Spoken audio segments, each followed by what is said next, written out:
भारत माता की, भारत माता की, भारत माता की।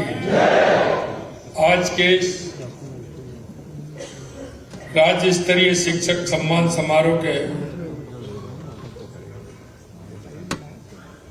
शुभ अवसर पर सबसे पहले तो मैं मां सरस्वती को नमन करता हूं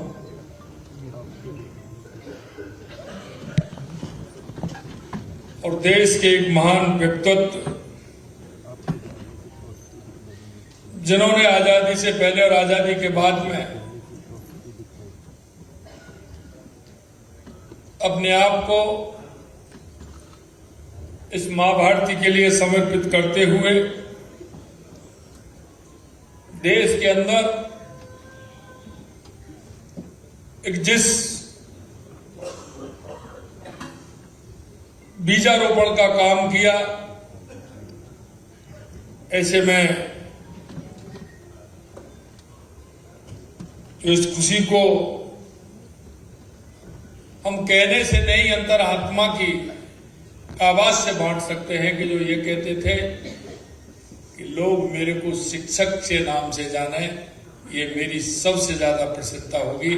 ऐसे डॉक्टर सर्वपल्ली राधाकृष्णन जी को उनके चरणों में प्रणाम करता हूं और उनको श्रद्धांजलि अर्पित करता हूं। और मैं आगे के इस राज्य स्तरीय सम्मेलन के इस कार्यक्रम में मंच पर विराजमान कैबिनेट में मेरे साथी उप मुख्यमंत्री भाई प्रेमचंद जी बैरवा, जिन्होंने बहुत ही मार्मिक आज शिक्षक दिवस के अवसर पर अपने विचार रखे। हमारे दूसरे कैबिनेट के साथी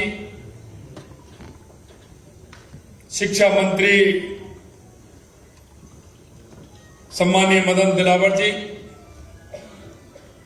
जो मन से शिक्षा के क्षेत्र में बदलाव लाना चाहते हैं, लगातार शिक्षा मंत्री बनने के बाद वो बहुत ही गति से काम कर रहे हैं। ऐसे माननीय हमारे शिक्षा मंत्री मदन दिलावर जी, शासन सचिव स्कूल शिक्षा एवं पुस्तकालय विभाग कृष्ण कुणाल जी, आयुक्त mid day meal बिस्मोन Sharma ji, राज्य परियोजना निदेशक आयुक्त राजस्थान स्कूल शिक्षा परिषद अनुपमा जोरवाल जी, संयुक्त शासन सचिव शिक्षा मनीष गोयल जी, निदेशक माध्यमिक एवं प्रारंभिक शिक्षा सीताराम जाट जी, निदेशक राजस्थान राज्य शैक्षिक अनुसंधान एवं प्रशिक्षण परिषद श्वेता फगड़िया जी, और हमारे बीच में हमारे सेवा भारती से आए सम्मानीय मूलचंद जी भाई साहब, माननीय करण सिंह जी जो किसान संघ से आए हैं, और मेरे सामने बैठे वो सभी शिक्षक जो आज मेरा सौभाग्य है कि उनको सम्मान करने का अवसर मुझे मिला है।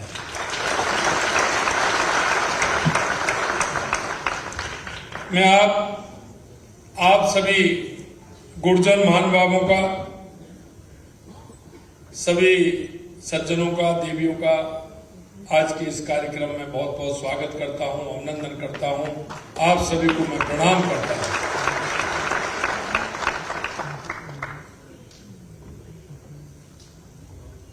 आज शिक्षक दिवस के इस पावन अवसर पर राज्य स्तरीय शिक्षक सम्मान समारोह आप सभी के बीच में मैं उपस्थित होकर अपने आप को गौरवान्वित महसूस कर रहा हूं।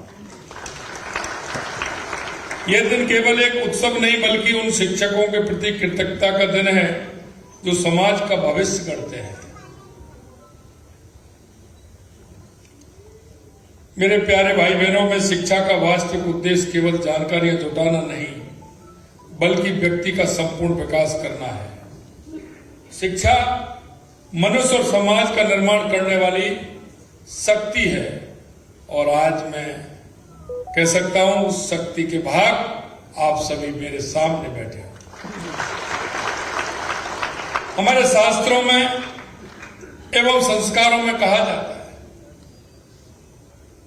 गुरु ब्रह्मा गुरु विष्णु गुरुदेवो महेश्वरा गुरु साक्षात परब्रह्म तस्मै श्री गुरुवे नमः। ये कोई वाक्य नहीं है, श्लोक नहीं है संस्कृत का, ये हमारी आत्मा है। ये हमारे देश को, समाज को दिशा देने का आधार है। आप अगर मन में विचार करोगे तो गुरु भी गुरुओं ने ही बनाया है।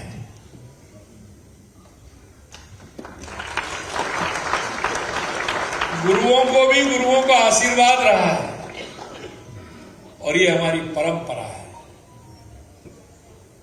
और हमारा गुरु एक शिष्य को नहीं, एक व्यक्तित्व को गढ़ने का काम करता है।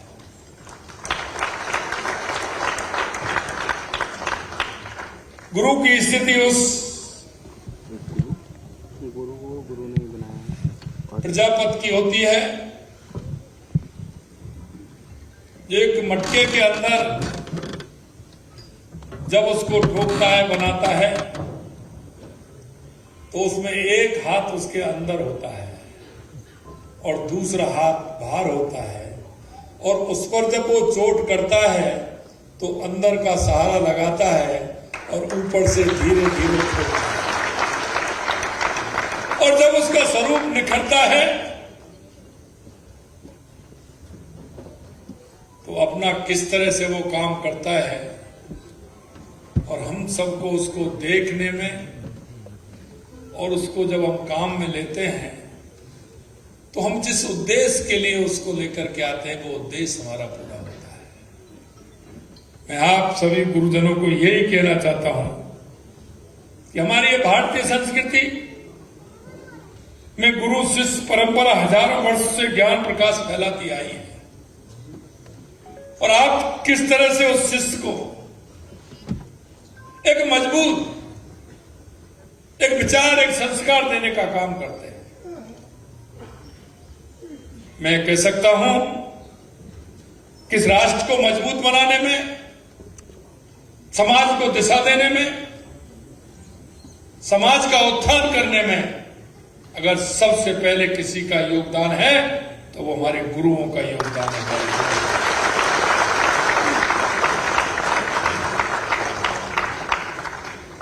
प्राचीन काल से हमारे ऋषि मुनियों में तक्षशिला, नालंदा, विक्रमशिला जैसे विश्वविद्यालयों के माध्यम से समूचे विश्व को ज्ञान की गंगा प्रदान की है। हमारी परंपरा में गुरु केवल शिक्षक नहीं बल्कि जीवन के मार्गदर्शक होते हैं।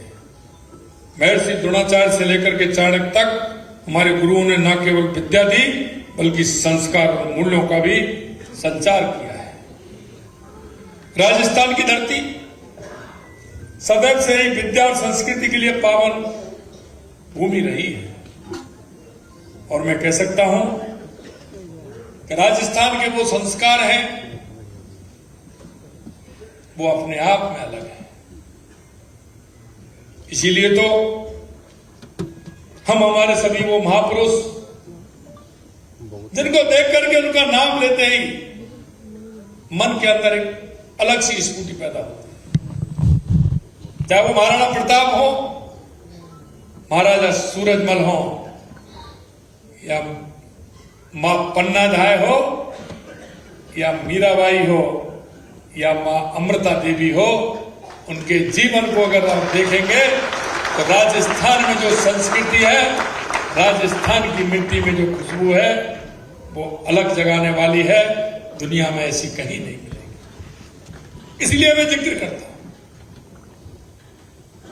कभी कभी हमारे मन में कई तरह के विचार आते हैं, लेकिन गुरुदेवों में तो इतना ही कहना चाहता हूं, आप अपने मन में विचार कर लीजिए। मन को अगर आप कहीं आपको शांति मिलेगी तो जीवन के उस परोपकार में, और उपकार के अलावा दूसरी किसी भी चीज में आपको नहीं।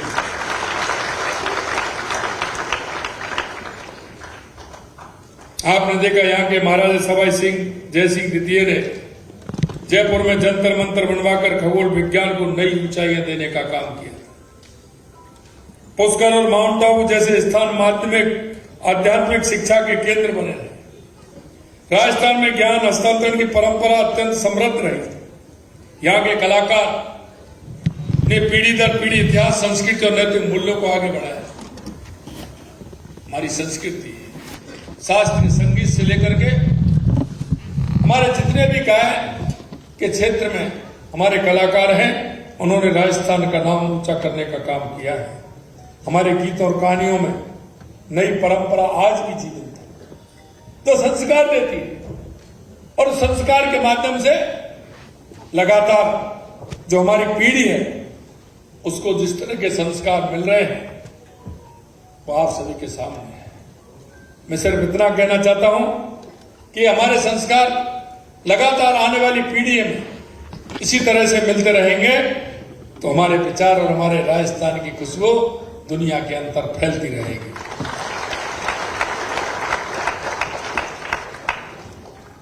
क्योंकि आप देखते हैं, प्रेमचंद जी कह रहे थे, पहली गुरु मां होती है, पिता परिवार होता है, लेकिन परिवार के बाद कौन होता है? परिवार के बाद कौन होता है? हमारा गुरु होता है। और गुरु जब बच्चों में चरित्र निर्माण के संस्कार बोने का काम करता है तो वो जीवन भर काम आते हैं। मैं एक बात और कहना चाहता हूं, क्योंकि मैं देखता हूं गुरुओं के मन में एक भाव पैदा होता है। प्राइमरी सेक्शन, मिडिल सेक्शन, माध्यमिक सेक्शन, उसके बाद कॉलेज शिक्षा। मैं इतना कहना चाहता हूं, सबसे बड़ा योगदान हमारे प्राइमरी और मिडिल, तो जो हमारे गुरुजन हैं, माध्यमिक शिक्षा तक जो हमारे गुरुजन हैं, चरित्र निर्माण में सबसे बड़ा योगदान है हमारा गुरु। क्योंकि जो कच्चा घड़ा होता है उसमें जिस तरह का हम बनाना चाहते हैं वो उस तरह का बनता है। मैं आपसे इतना ही अनुरोध करना चाहता हूं, इस राष्ट्र की प्रगति, देश की प्रगति, प्रदेश की प्रगति, जिले की प्रगति, मेरे गांव की प्रगति अगर वो किसी के हाथ में है तो हमारे गुरुओं के हाथ में है। उसको ठीक प्रकार के सहयोग करना है। मैं देखता हूं हमारी माता बहनों का योगदान भी बहुत अनुकूल है, बहुत बड़ा योगदान है।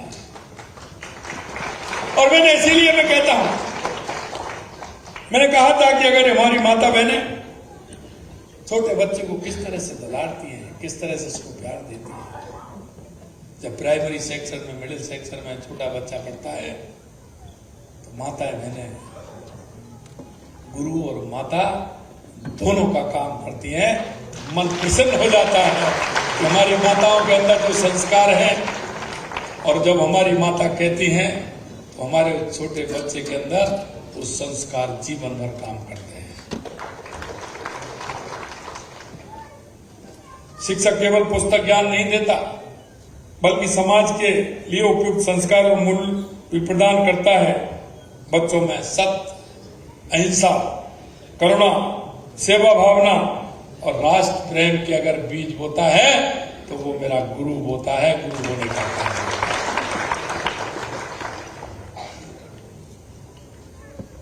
आप केवल गणित के फार्मूले या इतिहास की तारीखें नहीं सिखाते हैं, आप जीवन का सबसे बड़ा पाठ पढ़ाते हैं।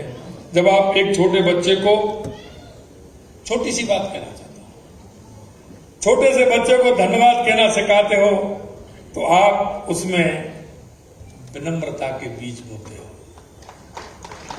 धन्यवाद बहुत छोटा शब्द है, लेकिन धन्यवाद कहना हमको कैसे आता है? हम अगर उसको प्रयोग में लेते हैं, उसको अगर बच्चे को सिखाते हैं तो वो कितना मन प्रसन्न करता है। अगर सामने वाले को किसी काम होने के बाद अगर हम उसको प्रणाम करके धन्यवाद देते हैं तो उस व्यक्ति के मन में वो उसके प्रति सम्मान प्रकट करता है। आप सिखाते हैं असफलता कोई अंत नहीं बल्कि एक नई शुरुआत होती है। आप सिखाते हैं कि ईमानदारी सबसे बड़ा धन है। आप सिखाते हैं दूसरों की सेवा सच्ची पूजा है। मैं आपसे इतना ही कहना चाहता हूं कि आप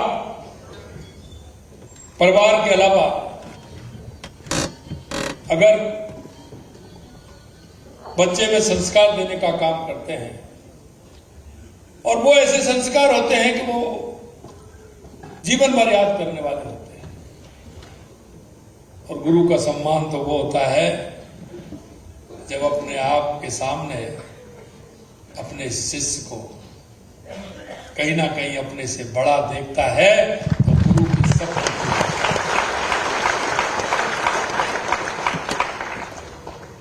मैं आपको इतना ही कहना चाहता हूं कि राष्ट्र के निर्माण में हम हमारी सहभागिता, क्योंकि जिस गुरु ने हमको और आपको भी पढ़ाया है उनके भी सपने यही थे। और हमको ये भी नहीं भूलना चाहिए कि हम भी किसी न किसी गुरु की कृपा से अपने स्थान पर आए। मित्रों, आज गर्व से कह सकता हूं कि हमारी सरकार ने शिक्षा के क्षेत्र में महत्वपूर्ण बदलाव किए हैं और हम करने वाले हैं, क्योंकि हम उस काम को करते हैं जिससे प्रदेश की प्रगति हो, राष्ट्र की प्रगति हो, हमारा प्रदेश मजबूत हो और हमारा राष्ट्र मजबूत हो, हमारा जिला मजबूत हो, हमारी तहसील मजबूत हो, हमारा गांव मजबूत हो। शिक्षा विभाग में 20,000 से अधिक नियुक्ति दी गई है और 18,000 से अधिक शिक्षकों के पदों के लिए विज्ञापन जारी किए जा चुके हैं। 33,217 कार्मिकों को पदोन्नत किया गया है। ये इस बात का प्रमाण है कि हम शिक्षा की गुणवत्ता के लिए प्रतिबद्ध हैं। हमने शिक्षा को डिजिटल बनाने में महत्वपूर्ण कदम उठाए हैं। राज्य के 4,000 से अधिक विद्यालयों में 8,000 से अधिक स्मार्ट क्लासरूम स्थापित किए हैं। 88,800 मेधावी विद्यार्थियों को इंटरनेट कनेक्शन समेत निःशुल्क टैबलेट वितरित करने का काम किया है। ई पाठशाला व्हाट्सएप चैनल के माध्यम से विषय विशेषज्ञ शिक्षकों की ऑनलाइन लाइव क्लास उपलब्ध कराई जा रही है। हमने वर्ष 2024-25 में माध्यमिक शिक्षा विभाग द्वारा 139 करोड़ रुपए और प्रारंभिक शिक्षा विभाग द्वारा 24 करोड़ रुपए से अधिक की छात्रवृत्ति वितरित की गई है। मुख्यमंत्री अनुप्रत कोचिंग योजना के तहत 174 करोड़ रुपए व्यय किए हैं। मेरिट छात्रवृत्ति योजना के अंतर्गत 4 करोड़ रुपए की छात्रवृत्ति दी गई है। गार्गी पुरस्कार योजना में 175 करोड़ रुपए की राशि वितरित की गई है। कालीबाई उच्च शिक्षा स्कूटी योजना और देवनारायण छात्र स्कूटी योजना के तहत हजारों स्कूटी वितरित की गई है। 3 लाख से अधिक युवाओं को केंद्र और राज्य प्रायोजित योजनाओं के तहत कौशल प्रशिक्षण प्रदान कर लाभान्वित किया गया है। मुख्यमंत्री युवा संबल योजना के अंतर्गत 1,70,000 नई स्वीकृतियां जारी की गई हैं। मैं आपसे इतना ही कहना चाहता हूं कि मेरे को देश में भी जाने का विभिन्न प्रांतों में मौका मिला है। मेरे को कई दुनिया के देश में जाने का, देशों में जाने का भी मौका मिला है। जब उन्होंने मेरे से मांग की थी, उन्होंने कहा कि हमें कुछ मैन पावर की आवश्यकता है, हमें कुछ नर्सिंग में कुछ नर्स भी चाहिए, कुछ मेल भी चाहिए, उनको भी आवश्यकता है। हमारे कई इलेक्ट्रीशियन की आवश्यकता है, कई इंजीनियर की आवश्यकता है। जब मैं कोरिया और जापान की यात्रा पर था तो उन्होंने मेरे से ये बात कही।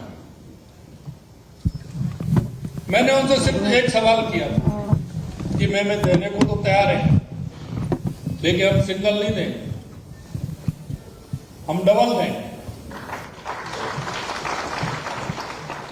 डबल देंगे। आप अगर हमारी बहन जो हमारी नर्स है उसको आप लेंगे तो उनके साथ में हम इलेक्ट्रीशियन हो, चाहे कोई दूसरी ग्रेड में काम करने वाले हमारे भाई हों, उनको भी देंगे।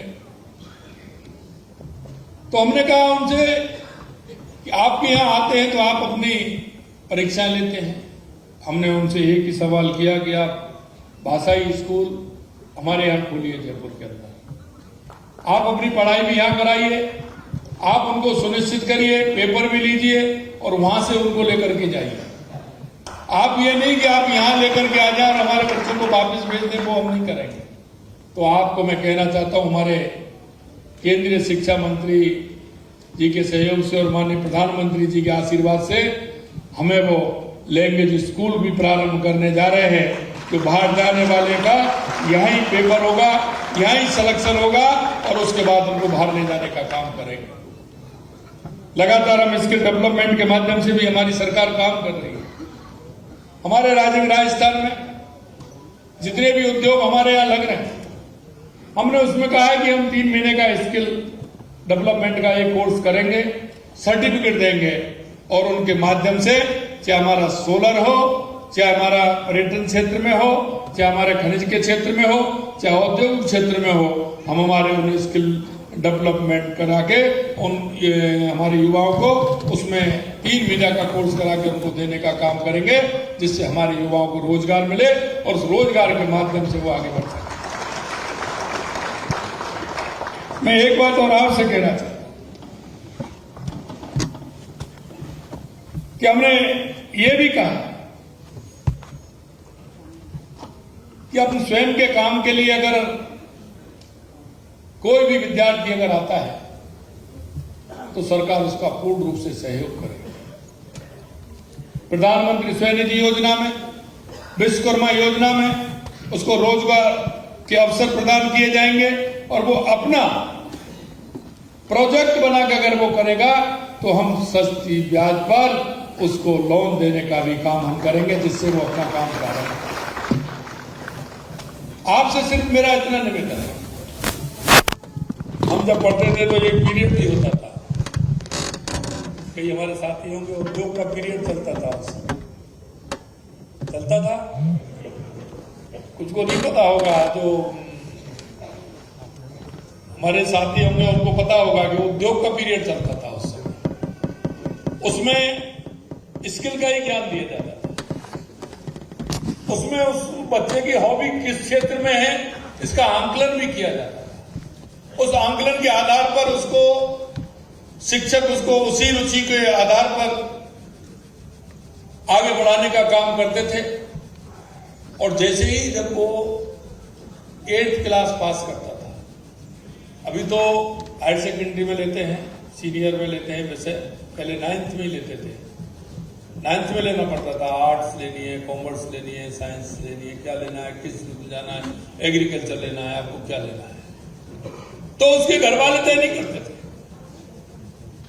वो अगर कोई तय करने वाले थे तो आप सब गुरु थे, उसको तय कर देते कि इसकी रुचि इसमें है, ये काम भी हमको करना चाहिए,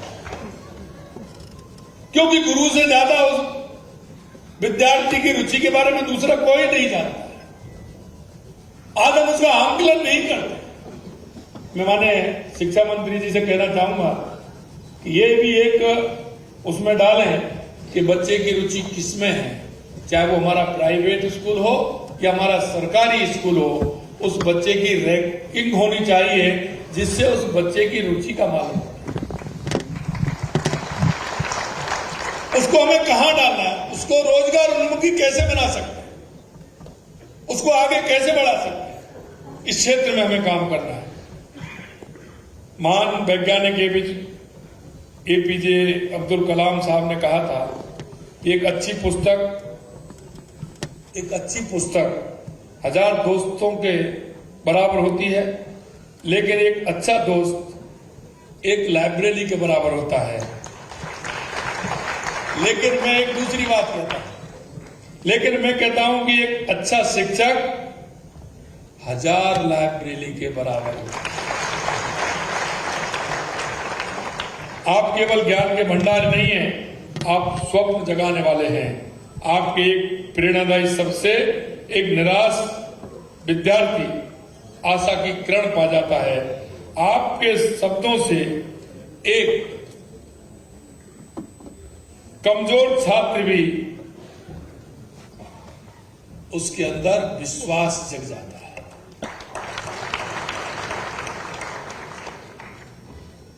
मैं आज सभी गुरुजनों को आज मैं आपके इस कार्यक्रम में आपको आश्वासन देता हूं कि राज्य सरकार आपके साथ है।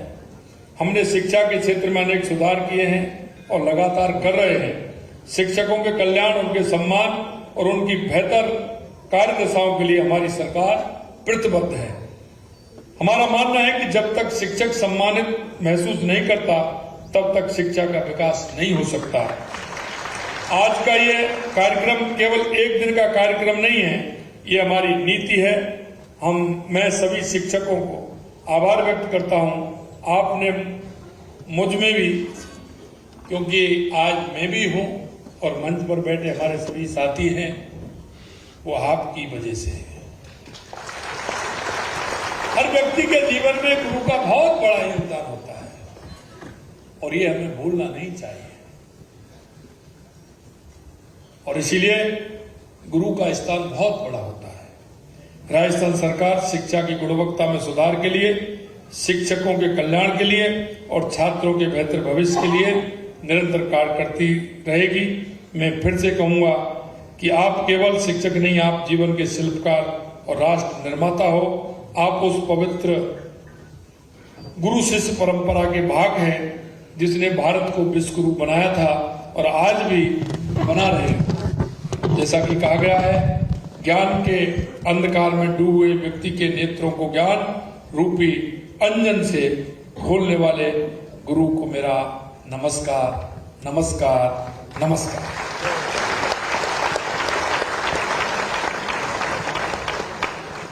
अंत में मैं इतना कहूंगा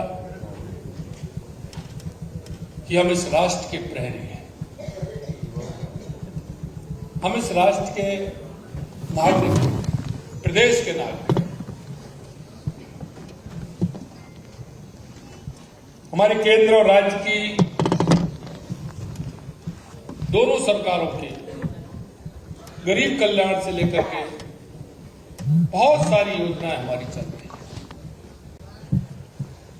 देश के यशस्वी प्रधानमंत्री नरेंद्र मोदी जी के नेतृत्व में 2014 के बाद देश के अंदर आपने परिवर्तन देखा होगा।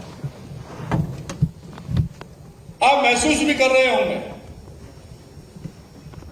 चाहे हमारे गरीब कल्याण की योजनाएं हो, चाहे हमारे विकास की योजनाएं हो, देश के अंदर आतंकवाद और नक्सलवाद का खात्मा हो, चाहे दुनिया में बढ़ता हुआ भारत का गौरव हो, ये आप सभी देख रहे हैं और महसूस भी कर रहे हैं। इसलिए हम सभी का दायित्व बनता है कि जो भी हमारी केंद्र और राज्य सरकार की योजनाएं हैं, उन योजनाओं का लाभ जो अंतिम पंक्ति में जो व्यक्ति खड़ा है, जिसको आवश्यकता है हमारी योजनाओं की, उस योजना के माध्यम से उस अंतिम पंक्ति में खड़े हुए व्यक्ति का जीवन स्तर कैसे ऊपर उठे। हम पंडित दीनदयाल उपाध्याय जी के अंत्योदय से लेकर के डॉक्टर भीमराव अंबेडकर जी के अंत्योदय से लेकर के हम सबको इस बात को देखना चाहिए, क्योंकि पंडित दीनदयाल उपाध्याय जी ने एकात्म मानववाद की रचना की है। उन्होंने कहा है कि जब तक वो अंतिम पंक्ति में खड़ा हुआ व्यक्ति है उसका भला नहीं होगा, जब तक हमारे राष्ट्र का भला नहीं हो सकता। इस राष्ट्र के भले के योगदान में चाहे हमारा युवा हो, हमारी माता बहनें हो, हमारा किसान हो, हमारा मजदूर हो, जब इनका उत्थान होगा तो हमारा राष्ट्र का उत्थान होगा, हमारे देश विकसित होगा, हमारा प्रदेश विकसित होगा। इसलिए मैं आपसे कहना चाहता हूं, आपके आस में, आपके पड़ोस में, आप जब घर से निकलते हो तो गुरु जी को प्रणाम। घर से निकलते निकलते जब तक विद्यालय में नहीं पहुंचते लगातार प्रणाम होते हैं। आप जब निकलते हैं तो जानते हैं कि हमारे गुरु हैं, पढ़ाने जा रहे हैं, तो सबके सिर झुक जाते हैं कि यह बहुत बड़ा समय। और इसलिए मैं आज आपसे कहना चाहता हूं, हमारा दायित्व यह भी है कि हम ऐसे लोगों को समाज के अंदर देखें, पहचान। कौन ऐसी मेरी दिव्यांग बहन है जिसको सरकार की योजनाओं को फायदा नहीं मिल रहा है? ऐसी कौन सी मेरी बूढ़ी मां है जिसको योजनाओं को फायदा नहीं मिल रहा है, उसके इलाज की दवाइयां नहीं मिल रही हैं? ऐसे कौन सा मेरा नौजवान पढ़ा लिखा बेरोजगार है जो रोजगार की तलाश में है लेकिन उसको दिशा नहीं मिल रही है? हे मेरे गुरुदेवो, मैं इतना ही कहना चाहता हूं, जिस दिन वो किसी पद पर जाएगा, आपका वो छात्र, उस दिन आपको इतना याद करेगा कि जीवन में उसको कुछ नहीं दिखेगा, सिर्फ आप दिखेंगे। इसलिए मैं कहना चाहता हूं, ऐसे जो हमारे नौजवान हैं उनको दिशा देने का काम करें, उनको रोजगार उन्मुखी भी बनाएं और हमारे देश का ऐसा उसको अच्छा नागरिक बनाने में पूरा योगदान दें। अगर हम ये करेंगे किसी भाई और बहन के लिए तो वो जीवन भर याद रखता है और उसमें हमारे राष्ट्र का भला भी होता है और हमारे राष्ट्र के लोगों का भी भला होता है। अंत में इतना ही कहूंगा, आप राष्ट्र की आत्मा हो और जब आत्मा पूरी तरह से मन के विचार को, जीवन के विचार को लेकर के चलती है तो वो व्यक्ति का भला नहीं, वो राष्ट्र का भला करती है। इस आसार विश्वास के साथ आप सभी को मैं पुनः प्रणाम करता हूं, आपका वंदन करता हूं, अभिनंदन करता हूं। जय हिंद, जय भारत, जय राजस्थान।